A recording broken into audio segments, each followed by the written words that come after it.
ଆପଣ को अवगत करने चाहूँगी संबलपुर ही अवगत करने चाहूँगी मोदी जी प्रधानमंत्री हवा पर माननीय प्रधानमंत्री नरेंद्र मोदी हवा पर मोदी सरकार 49 जन ओडिशार महानुभव को पद्म पुरस्कार सम्मानित कर काली आमे सौभाग्य मु पाइली पद्मश्री विनोद पशायत को सम्मानित करिवारे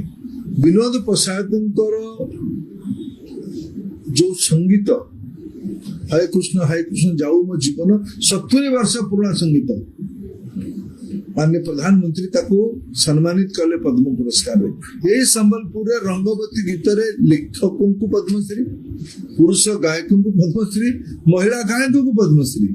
तीन पद्मश्री गोटे गीत उपरे पश्चिम ओडिशार अनन्य नायक हलधर नायक को पद्मश्री ओडिशार कोण अनुकोण आदिवासी दलित पछुआ वर्ग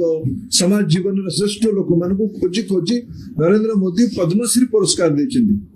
आगु के कथा को माननीय मुख्यमंत्री आपण प्रधानमंत्री को धन्यवाद दबा बदल